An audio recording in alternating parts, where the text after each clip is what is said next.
Okay. Well, good evening. My name is Jim Lawrence. I first want to thank you for joining us tonight and thank you for your continued support of our mission. The importance of our mission was front and center today and this past Sunday. I had the honor of attending two remembrance events for Sinead Okobi. Today is the 5th anniversary of Mr. Okobi's death. As we reflect on Sinead's death, whose life was tragically cut short very early, let us not be consumed by the darkness of this, but let's look at the light that he brought to us in helping us shape public policy. A civilian oversight board with an inspector general's office is the first step in this direction. Again, thank you for joining us tonight, and remember, if we all believe, we will achieve. I'll turn it back to Kay.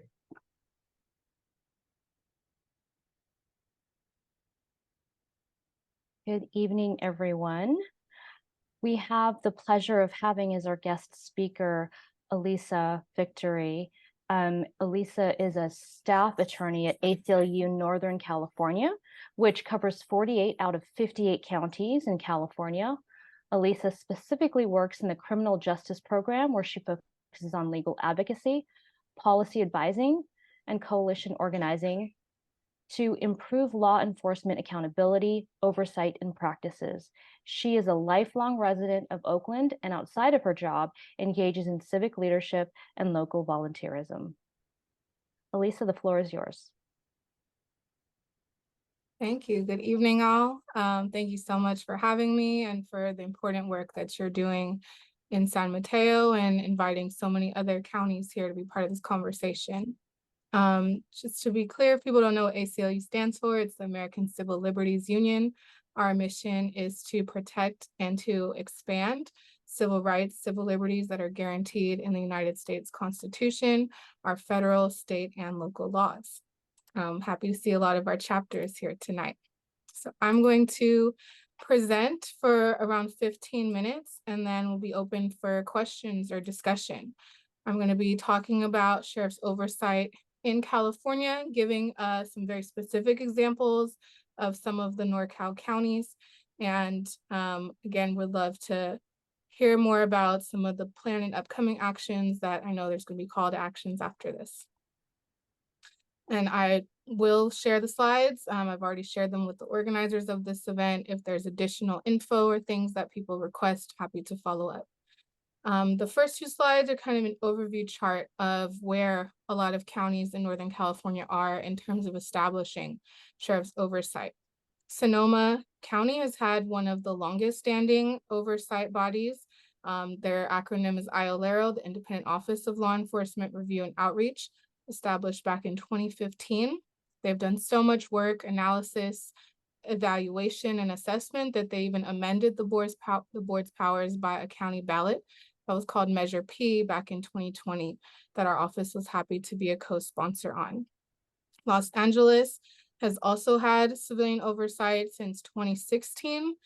Theirs is called the Civilian Oversight Commission. I'll talk a little bit more about them and some of the issues that they've had. Marin, San Mateo, Monterey are all in progress. Santa Cruz has an Office of Inspector General, which is not a full board or commission, but an Inspector General for the Sheriff's Office that was established this year. I've tried to note whether things were established through the supervisors taking action or by county ballot measure.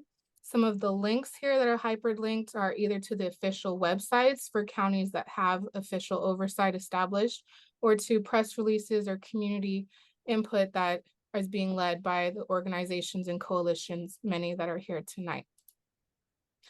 Orange County has a Citizens Advisory Committee. It's again advisory, but it is for the Sheriff's Office, created in 2011.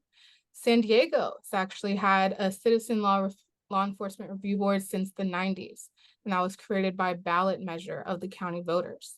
San Francisco has a Sheriff's Department Oversight Board created in 2020. They've also expanded that to an Office of Inspector General. San Francisco, I've noted, is a bit unique because they're the only city and county in our state. Sacramento has a Civilian Review Commission created 2 years ago in 2021. And County of Alameda, where I reside, is in progress. And it's going to be the county that I'm going to give a little more detailed as an example of kind of where the vision is going and the organizing. I want to highlight Assembly Bill 1185. This became effective January 1 of 2021, almost 3 years ago now. It added to our California government codes, our state law, a whole entire section that specifically states that counties may create a sheriff oversight board and an office of the inspector general to assist the supervisors with their existing duty to oversee the sheriff. So I want to be clear that before 2021, before AB 1185, the supervisors already had a duty under the government code to supervise the conduct of the sheriffs. They already had control of things like their budget, their performance, and auditing them. As you've seen back in the chart, there's several counties that had some form of oversight before 2021 because this was already state law. So AB 1185 kind of enhances and clarifies what those powers are. And the supervisors can create these bodies by either a resolution passed by themselves or a vote on the public ballot by the county voters. Oversight boards and Office of Inspector Generals are specified in this law to have the power to subpoena witnesses and documents for purposes of their work, for things like investigations and their oversight duties. And I included text specifically from the last section of the bill that says that the exercise of powers under this section or other investigative functions performed by the Board of Supervisors, a Sheriff's Oversight Board, or an Inspector General vested with oversight responsibility shall not be considered to obstruct the investigative functions of the sheriff. So it's explicitly written in that this shall not be construed to interfere with the investigations of the sheriff or their performance, but this is again part of oversight and part of expanding and enhancing existing duties of the supervisors of each county to supervise their sheriff and their office. Some issues with implementation, and I'll get into a little more specifics, is that the language says may, right? May is very critical. It doesn't say you must create these boards or an office of inspector general. So there's no legal mandate to create them. And so we're seeing a lot of lack of political will, where supervisors say, why should I do this, right? We haven't done it before. Just because a law passed that says I can do it, I don't think that we should.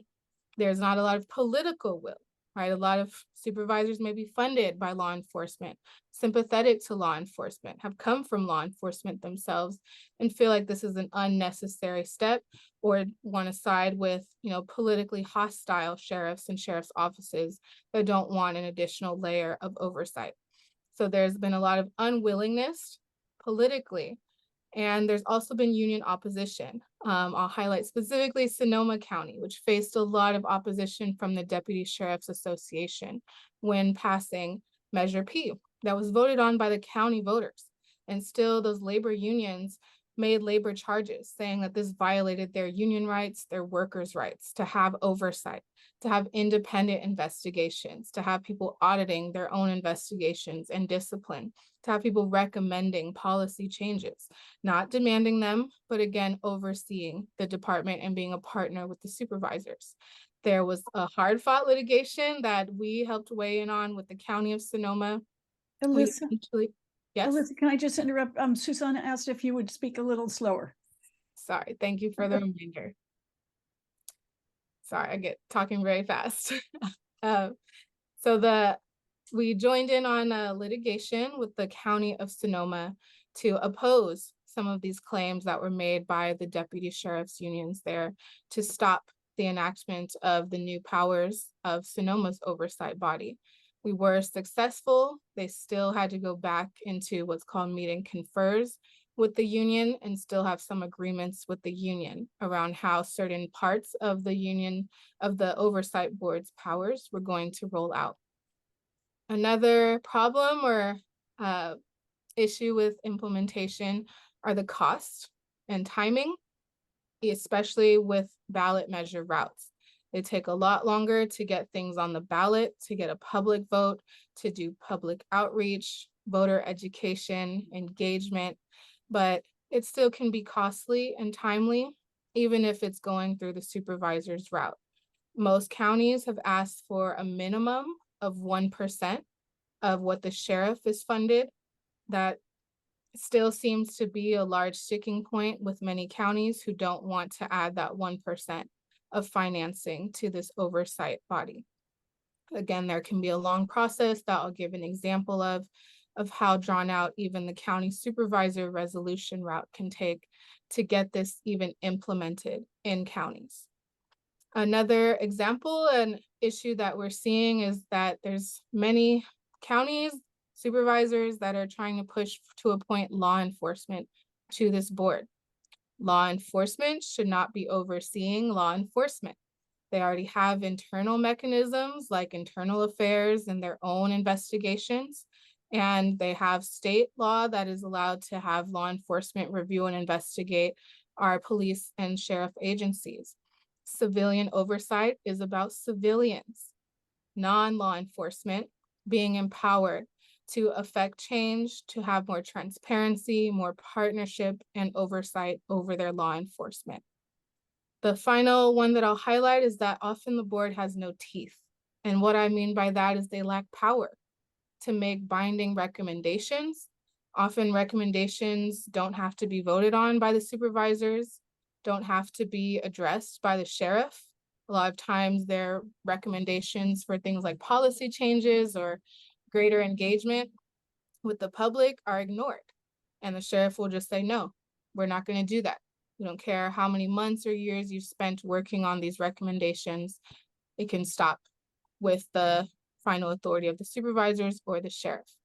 Often we're seeing these boards or inspector generals roll out with no money, with no staffing, with inadequate resources to do their jobs. Many of these counties are extremely large, representing tens or hundreds of thousands of residents, have many different staff in the sheriff's office that they're overseeing, have things like policies and jails conditions that is all going under the work of the Civilian Oversight Board or an Office of Inspector General.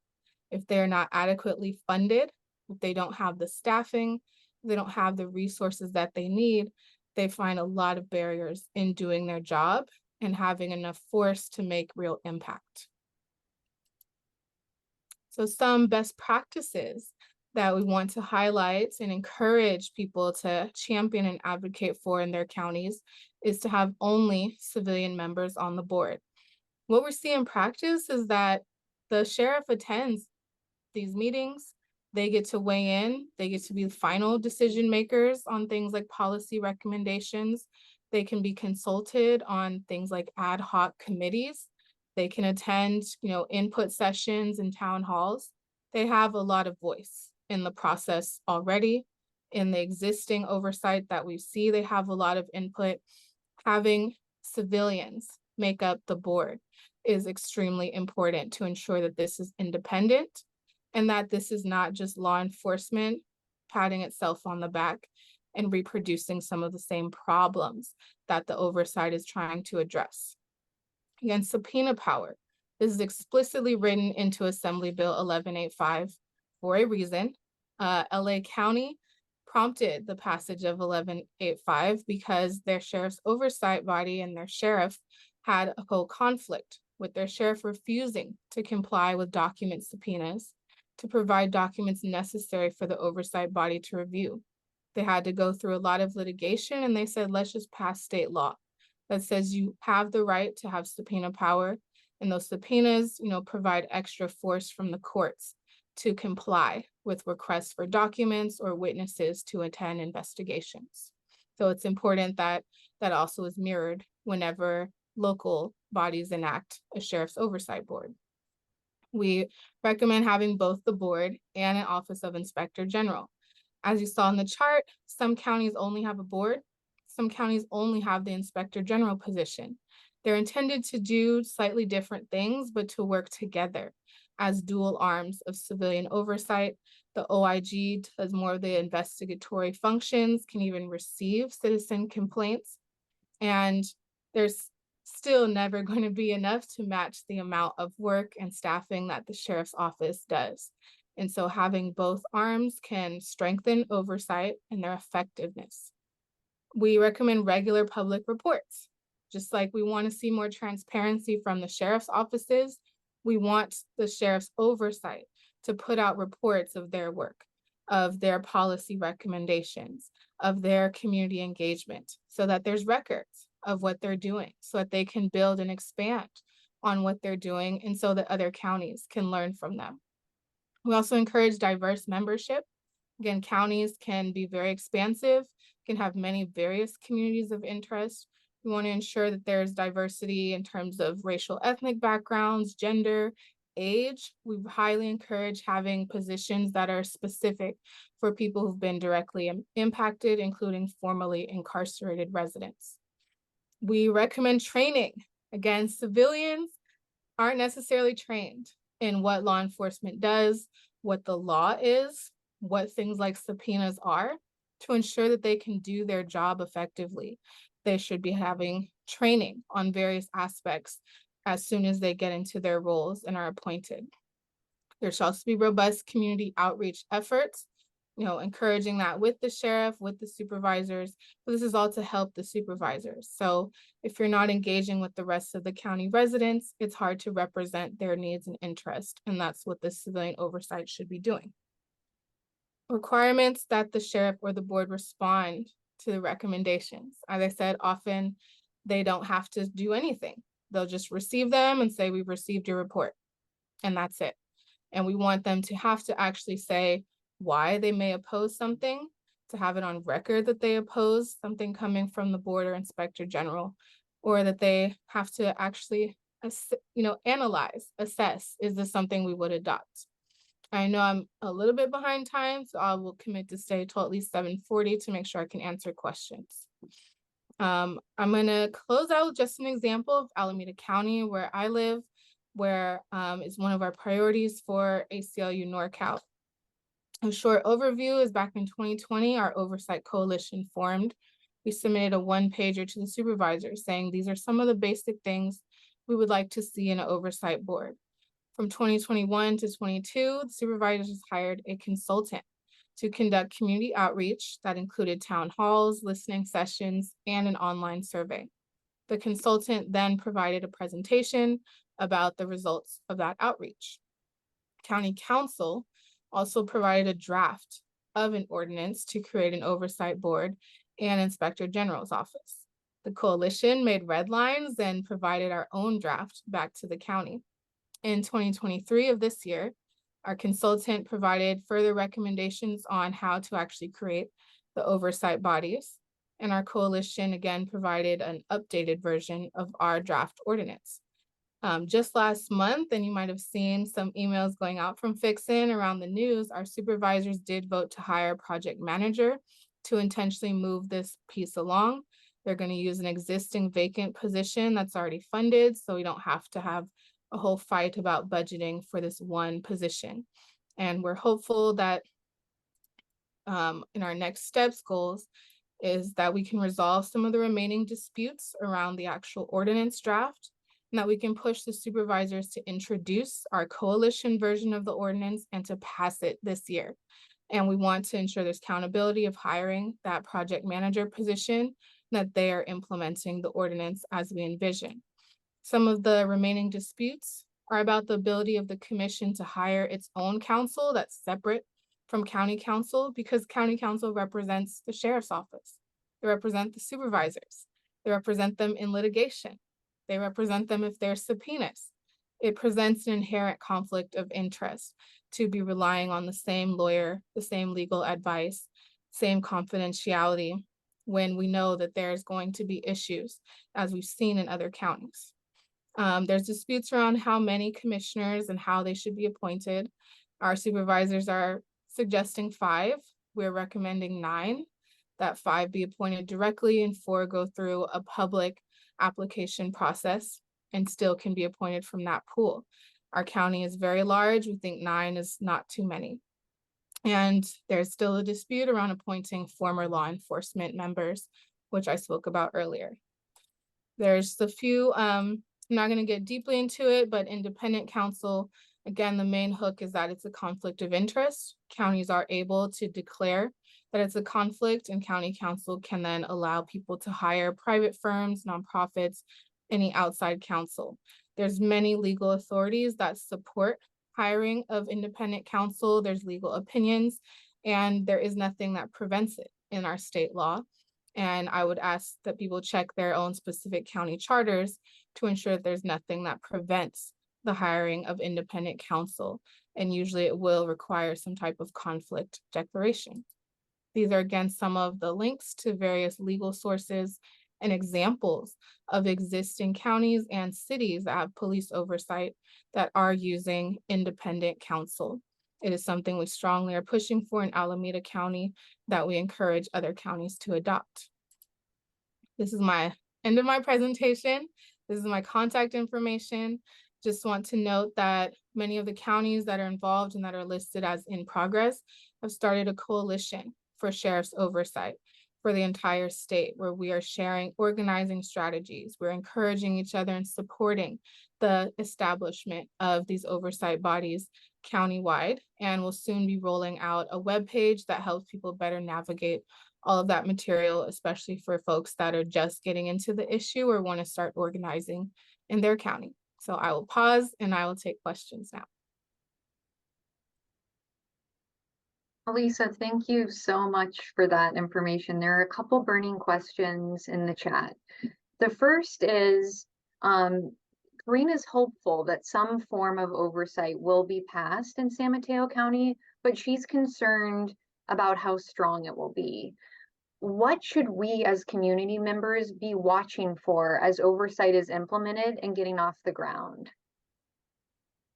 Again, some of them is ensuring that they actually have power to make recommendations that have to be voted on by the supervisors, that they are started with enough resources, right? Enough staffing, enough budget to actually get off the ground, to do their work, that they have staff to perform all of the investigations or the community outreach that you envision them doing. I strongly encourage, if you can look at the language before it's adopted and provide any input for how to strengthen it or clarify so that it's not vague or that there's no holes in it. And a lot of it is accountability of, once it's passed on paper, making sure it's actually moved along, right? Talking to your supervisors, showing up to those board of supervisor meetings, asking for regular updates, asking for a clear timeline on implementation and a commitment to stick with those timelines. Very helpful. Another question, how important is it that both the Civilian Commission and the Inspector General each have their own subpoena power? Again, they may perform various different duties, and we don't want them to overlap, or they would be one entity. And so inspector generals usually are led by a professional that is doing more investigatory work. The commission as a whole may house that, but along with community engagement, things like policy recommendations. So being able to get your hands on those policies, right? Being able to see what their investigations are, being able to receive and actually investigate civilian complaints against officers, or all various types of documents that you may need to get your hands on. There all may be discussions that you may need to subpoena actual officers and sheriff's deputies to attend meetings, to participate in. And so both of them needing to have their own separate power to do their very distinguished work is really critical. Great. Is there a best practice for how an oversight board can hear from people who may be in fear of law enforcement?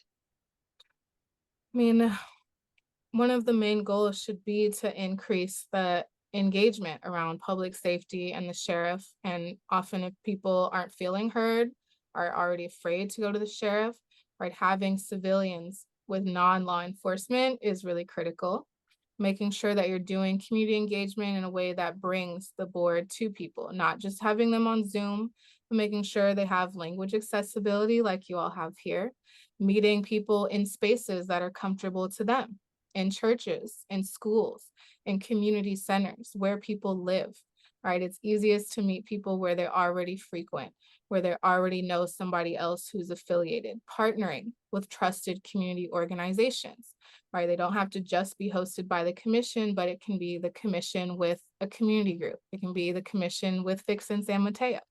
And so going with organizations that you know are really reaching those populations that feel very vulnerable and feel unheard or feel unafraid is important, and acknowledging that, being very clear and intentional that those are the purposes of setting up certain spaces and forums, and using language, right, that the people are using, not making it feel so foreign and so technical or political, making sure that, again, you're meeting people where they're at. Got it. There are some parallels between Alameda County and San Mateo County in that we both have newly elected Latina sheriffs. How did you work with the Alameda County Sheriff in the creation of oversight? I'm glad you asked that question. So our sheriff, Yesenia Sanchez, actually ran on a so-called progressive platform.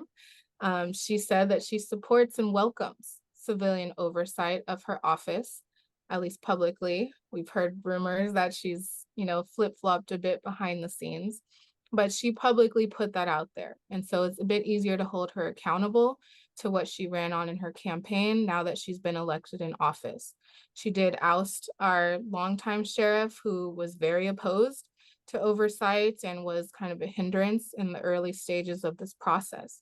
So she's at least, been out of it. She hasn't, come to supervisor meetings. She hasn't really given input at all. She's let the community's voice be heard and has, just waited and seen how the supervisors will take their course. She is elected with the endorsement of our county's Democratic Party. And so earlier this year, I think around March, we had the Democratic Party of Alameda County pass a resolution saying that they also support sheriff's oversight, creation of an oversight board, and an office of inspector general, and that they support the coalition that is working to get that happening. And so those are kind of political strategy where we understand who one of her big endorsers were and are holding her accountable to that endorsement and using that party to align with our Alameda County coalition and our vision for sheriff's oversight. Thank you. We worry that the supervisors may go for a weak form of oversight, and there's a belief that ineffective oversight is worse than no oversight at all. How would you fight that issue or address that issue? I'll say, it has to really be a discussion between you all as residents of what you want. I know it's a lot of work and energy that goes into it to come out with something that, again, really does nothing. It has no effect, is disappointing. It can feel like a waste of people's time, right? There's a lot of hours that can go into the commissioner's work, a lot of meetings. It can feel like a waste of the public's time to engage with them if they don't have any real power to do subpoenas or to even have their policies go into effect with the sheriff or the supervisors. I will say that sometimes it is strategic to start with whatever weak version the supervisors are willing to back, and then to expand that into things like ballot measures, where you at least have the base, you at least have the department or the structure, the office that is established, and you can then make the case stronger of, hey, they're not able to get to all these complaints. They're not able to engage with our entire county. They need more staffing. They need more time. They need more budget. They need more access. And so sometimes establishing a weaker version can still be the launching pad for getting to where you really want. Again, it can be disappointing. It can take years. So I will be honest with that it doesn't happen overnight. Even if you have a strong version on paper, it often doesn't get implemented in that way. And there's a lot of delays and pushback politically from the sheriffs, from supervisors, especially if supervisors change while this is happening. But I would say, I don't think it's necessarily worse than having nothing, because you can always then make the case stronger of why you need to build off of the foundation that you have, having things like those annual or public reports to say, these are the gaps. These are the things we cannot do yet because we don't have an adequate body, because we don't have specific powers. That's what happened with Sonoma. And they again were established first by supervisor resolution. Then they had a county ballot measure to strengthen and expand the power of their board. It's also what happened with the Oakland Police Commission, which is a city level and our police oversight. It was first established by, with the support of our city council and ballot measures. And then we had an expansion measure several years later, once we identified issues and problems with how it was actually interacting with other city agencies and with the police department. Really helpful. It sounds like creation is the first step, but continued engagement is essential. And I know that you're on a tight timeline, and we really appreciate your time. So thank you so much for the informative presentation and answering our questions. Thank you. I saw my email was put into the chat. It was also at the end of the slide.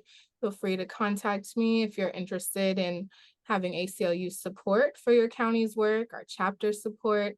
Again, the organizers of this meeting already have the PowerPoint, and I encourage them to send it and share it so you can easily access the hyperlinked information that was in it. And thank you all again for just covering this important topic and being in this fight. Thank you.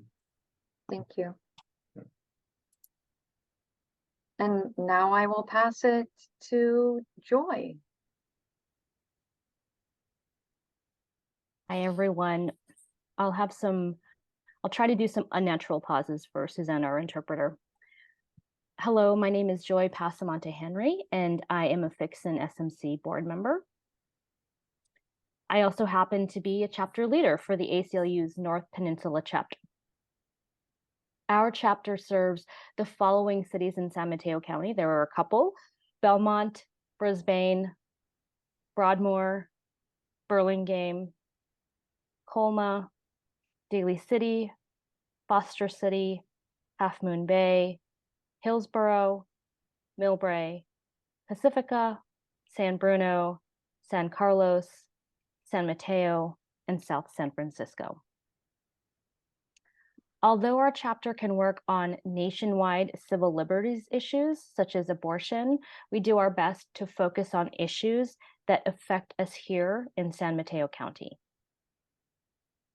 In 2023, we started to work on advocating for specialized non-armed crises responses to mental health calls made to both 988 and 911 calls.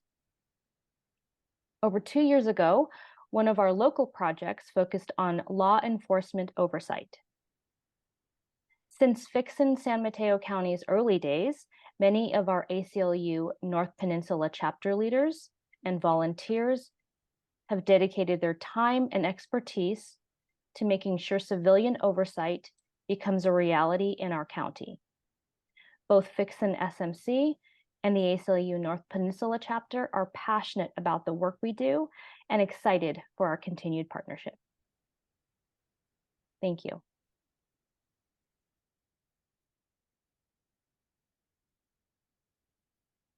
Thank you so much, Joy. And as always, we have a call to action. Our concern right now, and this is Nancy with Fixin San Mateo County, our concern is that the supervisors are going to pass weak oversight. And we have two specific areas that we have heard from county staff. One is the hint that they might use the wonderful new care committee program set up by the sheriff to provide her information about community concerns and pretend that that's oversight. So we are really trying to make certain that the supervisors know that is not independent, that independent oversight has to be independent of the sheriff's office.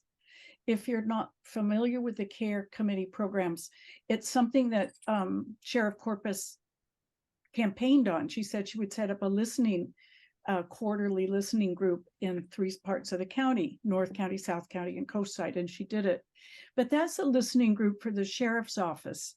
So a lot of it is, if they meet in private, they're recruited by the sheriff, they're appointed by the sheriff, and they give feedback to the sheriff. So it's not independent and it's not oversight.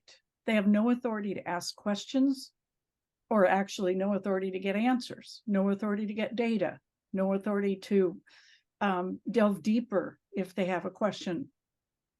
And there's been examples of that. You know, one of the questions was, why can't people in our jail get physical mail like they do in San Francisco and LA and most counties? And the answer was fentanyl. And the follow-up question was, well, how often does fentanyl come into the jail in the mail? And the answer was every week. And that was it. That's the end of that topic.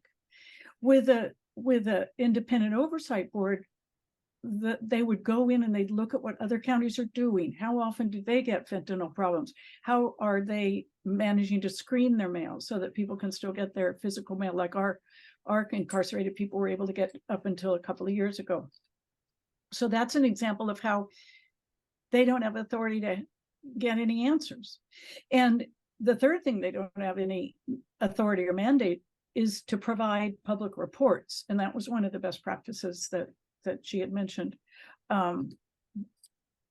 They don't report to anyone but the sheriff, and they don't report to the sheriff. They just talk to the sheriff in these meetings.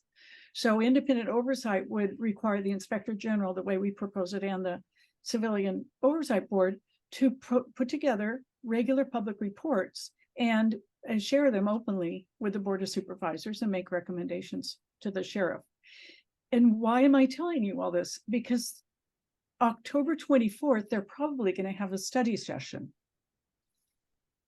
The board has hinted at that. It's not on their calendar yet, but it's pretty likely they're going to have a study session. And we don't know what they're going to say, but they've invited Jim Lawrence, so a Fixin, to speak for 10 minutes, which is good. But they might propose this kind of weak oversight, so-called oversight model, but it's not oversight at all. So what we're trying to do is ask all of you to meet with your own supervisor or call them. There's meetings set up already with all of them, but you can set up your own meeting or ask one of us how to do that, or even just phone the staff and do the kind of thing we do in public comment and say, we need independent oversight of the sheriff. It has nothing to do with who the sheriff is. It's about the office, not the sheriff. And on the positive side, we finally have a good reform-minded sheriff who's committed to transparency, integrity, and community engagement. Our county has never had that before in history. So now is the time to help her bring them into 21st century policing tactics, and oversight is one way to do that. So our big ask is to call up your supervisor, and I'm going to post later the talking points that you can use in the chat. And we're also asking people to make public comment at the Board of Supervisors. We had 5 people comment today. Some of them are on this call, and thank you. And just say, you know, we need independent oversight. Today, the Board of Supervisors voted on the consent agenda, I think, to give $2.5 million to the district attorney to buy new furniture for the new building. That's great. We're the wealthiest county in the country. Some people say the 4th richest. If we can afford furniture for the DA, we can afford oversight. It's about the same cost for a year. So people, and somebody mentioned that in their comments, and that it can't be part of the sheriff's office. We're really worried they're going to try to make it weak. So that is our main ask. And Jim, do you want to add anything to that? I agree with Nancy that we just have to stay close to it, because we really don't have any details of what the county council is proposing. I passed for a meeting with the county council to kind of catch up, and he's indicated that he's busy. He will get back to me next week. So I'm trying to find out, you know, where are they in this overall process? But it's a big unknown right now, and it's a bit challenging to say the least. And I think Allyssa alluded to this really well. There's been a lot of work put into this, and, you know, we've got support from the cities, we've got support from the nonprofits, the political clubs. We just have to keep the supervisors on task. It was very eloquent today when Kenny Okobi spoke about her brother's passing. Supervisor Corzo co-hosted that event along with the Kobe family and then the ACP, and it was at the county office. And she said, you need oversight. And she wanted the ask to be that we ask all the people attending to pressure their supervisors to pass independent oversight, but we didn't want to quite go that far, because we were trying to not make Supervisor Corso kind of the fall guy for some political plan. But Akenio Kobe asked for that, and she was the one that asked Jim to speak both at today's event and at the event at the church in Foster City on Sunday, which was also a remembrance for Chinadu Kobe. And for those not from the county, that's why we started Fixin San Mateo County. That was one of the big reasons, because he was tased to death by sheriff deputies 5 years ago. As far as I know, they're still on duty. There was never an independent investigation. There's still a lot of questions about it.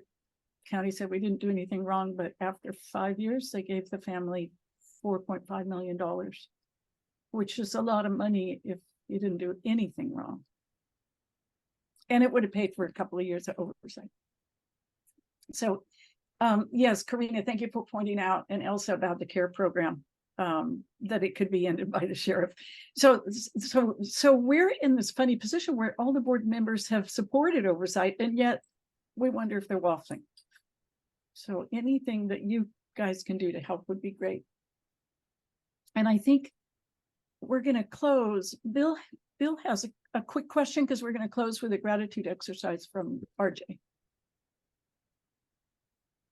Well, it's not so much a question, Nancy, is just to, I guess, kind of reiterate what you said. And I think in all of our meetings with our board of supervisors, when we meet with them, one thing that we should emphasize is they all committed to oversight back in November of last year. They're all on record for that, and they need to be reminded of that, and they need to be reminded what they committed to back then, which is what we're talking about today, an independent body. The other point is, like you said, Nancy, is the amount of money that the city has had to pay out for years now. Kobe's case was just one of many others that have occurred, and there's lawsuits that go on in the jails too because of mistreatment of the inmates there and the care that they're receiving. And they've also had financial payments had to be made by the county for that. So again, it's all about democracy, Nancy, like you say, just like we have oversight in a lot of other bodies of our government. Thank you so much. And that's a good segue. We wanted to bring in RJ Jennings, who we usually like to have us close out our meeting. Hey, Thank you, Nancy, and everyone for being here. And then just reiterating this fact that we can support our sheriff and still request oversight. That both are true. So just happy always to be in community with you all. So we like to end with a gratitude practice, and the gratitude is the sense of extending ourselves out into the community, and that it's important that we continue to expand ourselves, our energy, to include all of those in our community, and especially those in need. So whether you're sitting or standing, what I'd like for you to do is just bring your fingertips toward the earth. Begin by giving gratitude for that which comes from the earth, that which feeds us, that which grows our fruits and vegetables, the insects that are important for us. The sense of reaching toward Mother Earth and extending our energy to Mother Earth, the care for this earth, the care for the people on this earth. And then just wherever you are, whether it's with your arms or just an energetic, I want you to reach up toward the sky, giving thanks to that which comes from above. As if we have a thread moving from the earth through our body into the heavens, into the sky, connecting to the birds, to the moon, the sun, the red-tailed hawks, which I watched today, the stars, We have the Hawaiians who are here with their canoe, circumventing the globe. And they're following the stars to navigate. So just giving thanks for that above. Then I want you to reach out into the community and extend that energy toward those in need. Extending this energy toward even the inmates who are not getting mail, just to be connected with their families. To send healing energy out into this community. And maybe, I know we're not all off mute, but just saying the name of those that you'd like to send energy to Velma, to Beverly.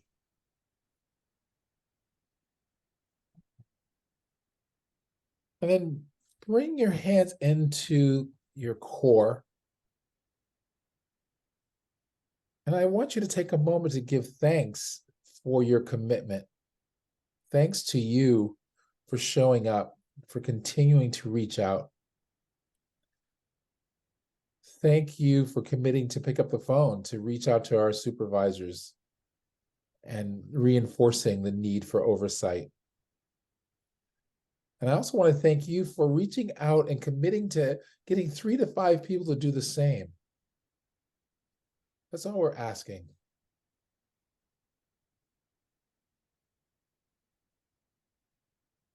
And I want to thank Nancy and Jim for continuing to lead us on this journey, with their willingness to step in and have these difficult conversations that need to be had. And I want to thank you for your practice this evening. Thank you. Before we go, let's just take a moment of silence for Chinode Okobi and his family. Today was the 5th anniversary of his death.